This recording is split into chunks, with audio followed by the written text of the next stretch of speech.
Hello दोस्तों, welcome to my channel academic horizon. I hope आप लोगों को हमारा पहला वीडियो अच्छा लगा होगा। अगर नहीं देखा पहला वीडियो तो प्लीज देख के आओ। लिंक डिस्क्रिप्शन पे होगा कि आपके एमएससी के बाद क्या क्या करियर अपॉर्चुनिटीज रहता है। तो इस वीडियो पे हम लोग ये बात करने वाले हैं कि पीएचडी एप्लीकेशन यूरोप में कैसे करना है। हम लोग स्टेप बाय स्टेप गाइडेंस आपको देने वाले हैं।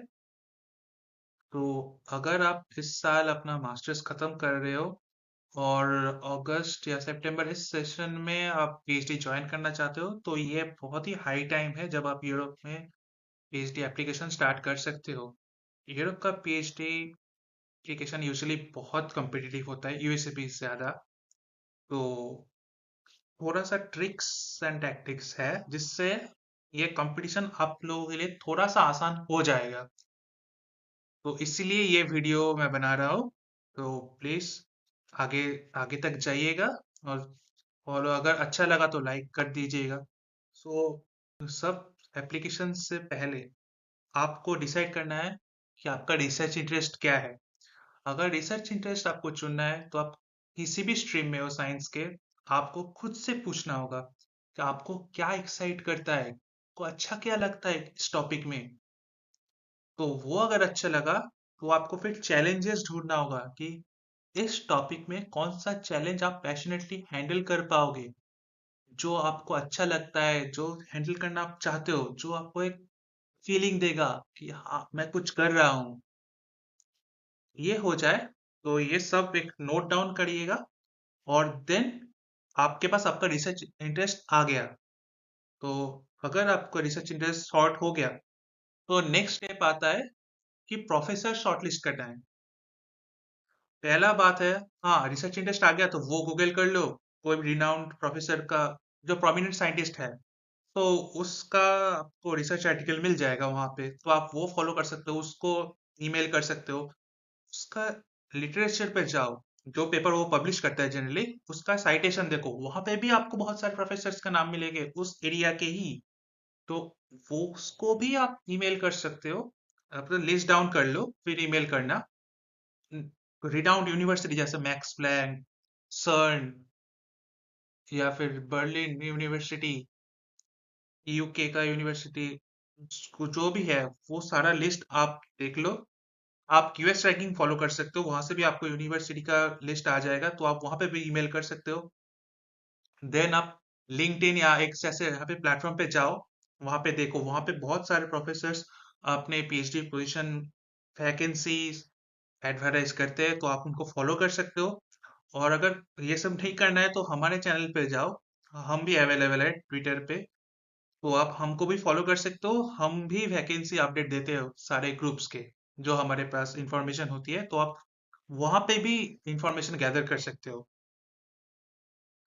नाउ आपको एक ईमेल लिखना होगा, बात तो शुरू करनी होगी ना। तो ईमेल कैसे लिखना है?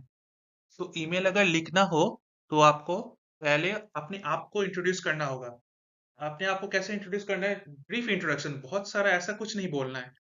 आपका एकेडमिक इंटरेस्ट, आप क्या डिग्री परस्यू किया हो, कौन से इंस्टीट्यूट से हो, आपका साइंस डिसिप्लिन या फिर रिसर्च इंटरेस्ट क्या है। फिर नेक्स्ट तो लाइन होना चाहिए फिर आपका, आप क्यों करना चाहते हो उसके पास पीएचडी, ये आपको क्लियर होना चाहिए पहले, तभी तो आप लिख पाओगे। और अगर आप लिख रहे हो तो वो भी लॉजिकल होना चाहिए कि जिसको आप लिख रहे हो, किसी भी प्रोफेसर को, उसके पास दिन के 100 ईमेल आते हैं। तो वो 100 ईमेल अगर आते हैं तो आपको कुछ जेन्युइन होना चाहिए, तभी तो आप शाइन कर पाओगे। तो इसलिए वो जेन्युइननेस आपको लाना है अपने ईमेल में। और फिर ये मेंशन करना कि आपको उसका काम आपको क्यों अच्छा लगा और आपने क्या किया है कि वो आपको अच्छा लगेगा और आप वहां पे जाकर उसको कंट्रीब्यूट कर पाओगे। तो ये सब छोटा मोटा चीज होना चाहिए आपके ईमेल में, तभी आपको एक रिप्लाई आने का चांसेस है। वरना आप ईमेल करोगे और वो बस अनसीन होके रह जाएगा, देखेगा भी तो कोई रिप्लाई नहीं देगा, डिलीट कर देगा। आपको अगर ऐसा और भी टिप्स चाहिए तो हमारे एक्स हैंडल पे है ऑलरेडी बहुत सारे ऐसे टेम्पलेट टिप्स वगैरह, तो आप वहां पे जाके भी फॉलो कर सकते हो हम लोगों को। तो वहां पे आपको अपडेट मिल जाएगा। नेक्स्ट थिंग है, यहाँ पे हम ईमेल टेम्पलेट दिखा रहे हैं कि हाँ आपको शॉर्ट पे कुछ तो मिल जाए। तो यहाँ पे कभी भी सर और मैडम से स्टार्ट मत करना अपने ईमेल। हमेशा डियर प्रोफेसर और प्रोफेसर का लास्ट नेम होना चाहिए उसमें। तब क्या होता है, हाँ, एम्फेसिस दिखता है कि हाँ आप ये ईमेल उस प्रोफेसर के लिए लिख रहे हो। तो इससे एक अच्छा इंप्रेशन आता है। ये लिखते अपना नाम लिखो, सब्जेक्ट लिखो, रिसर्च इंटरेस्ट लिखो, प्रोफेसर कहाँ पे जा रहे हो, कौन सी यूनिवर्सिटी पे, ये सब स्पेसिफिक डिटेल्स है। तो इससे आपको ये पता चलेगा, आपको नहीं अपने प्रोफेसर को पता चलेगा कि हाँ ये बंदा मेरे में इंटरेस्टेड है। ये हो गया। फिर क्या करना है, आपका रिसर्च इंटरेस्ट बोलो, आपने क्या किया है, अपना इंटर्नशिप बैकग्राउंड बोलो। फिर अपना, फिर उसको बताओ कि हाँ आप, तुम उसको कैसे जानते हो, उसका कुछ आर्टिकल पढ़ा होगा या फिर किसी ने रेफर किया होगा, वो बताओ। क्या अच्छा लगा उसमें वो भी बताओ। और फिर एक कंक्लूजन ईमेल, कंक्लूजन में डालो कि हाँ अगर मुझे लिया तो मैं अच्छा वर्क करूंगा डेडिकेटेडली। और जो जो अटैचमेंट डालना है वो भी डाल दो। फिर ईमेल आपका रेडी है, फिर आप उसको भेज भेज सकते हो। देन आपको कुछ डॉक्यूमेंट्स प्रिपेयर करने होते हैं। हाँ, सीवी लिखना होता है। सीवी 2 पेज में आपको सिमटना चाहिए। 2 पेज में आप जस्ट रफ डिटेल्स देना है। और झूठ वगैरह मत बोलना सीवी में, क्योंकि सीवी में जो लिखोगे वही इंटरव्यू में क्वेश्चन पूछा जाएगा कि कितना जेन्युइन है, ये देखने के लिए। सो सीवी में कोई अनशंड मत बोलना। नेक्स्ट, ट्रांसक्रिप्ट चाहिए होता है। हाँ, कोई कहीं कहीं पे ट्रांसक्रिप्ट नहीं मिलता, अगर ट्रांसक्रिप्ट हो सके तो भेज दो।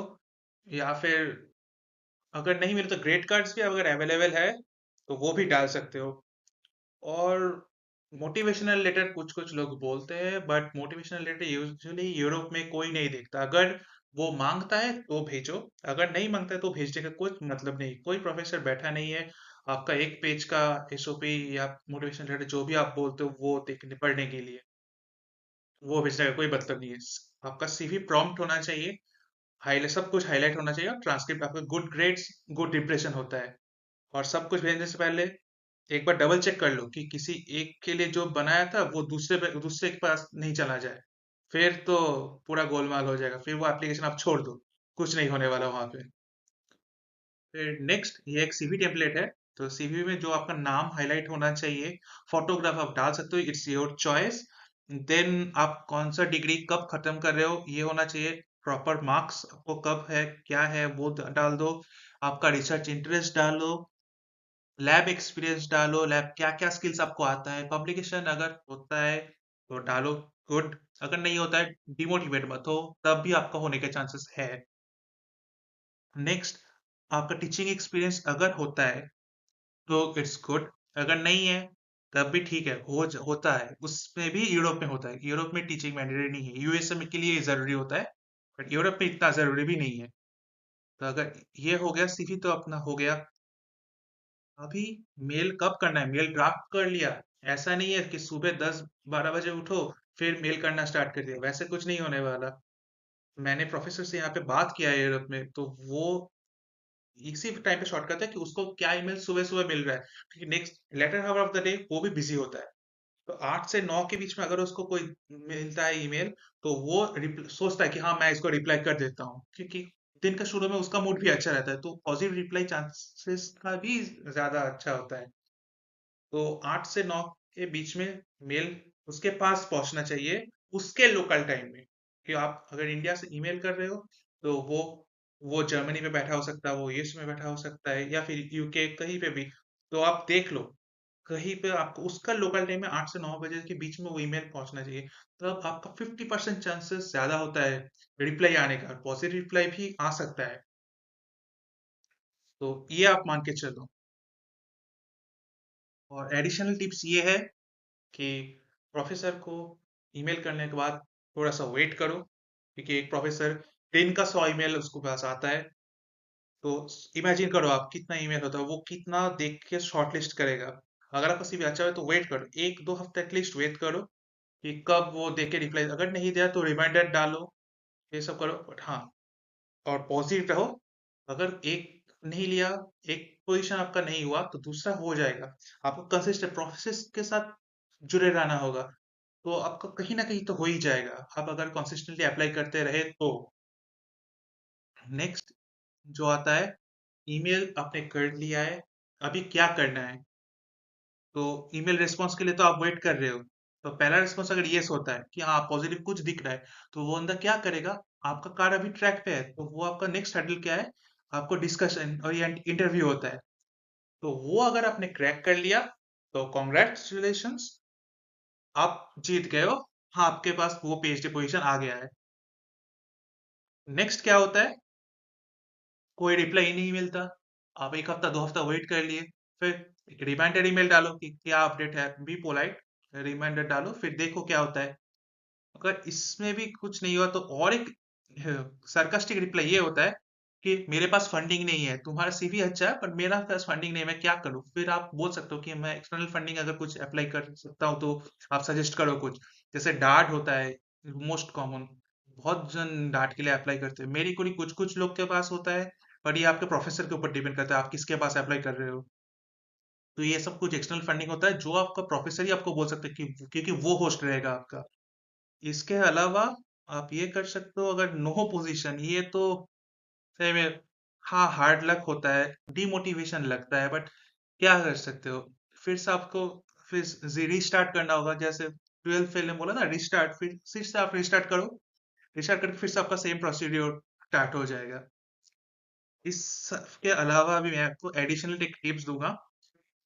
कभी भी कोई एक या दो प्रोफेसर को एट ए टाइम ऐसा मेल नहीं करना, वो सेम इंस्टीट्यूट से है, मतलब मल्टीपल ईमेल्स मत करना कोई किसी प्रोफेसर्स को और सेम इंस्टीट्यूट या सेम एरिया, क्योंकि ये साइंस कम्युनिटी जो है ना वो बहुत छोटी है और प्रोफेसर्स एक दूसरे के साथ बात करते हैं। अगर कभी आपका एप्लीकेशन ऐसा कॉमन हो गया ना कि इसको भी भेजा इसको भी भेजा और वो दोनों बात कर रहे हैं, हाँ इस जगह से इंस्टीट्यूट से इसने मुझे ईमेल किया है, तो फिर आपको अगर एक बार टैग लग गया तो फिर आपको मिलने का चांसेस बहुत कम हो जाएगा। तो ये वेरी कॉशियसली ये बात भी अपने ध्यान में रखना और अकॉर्डिंगली अप्लाई करना।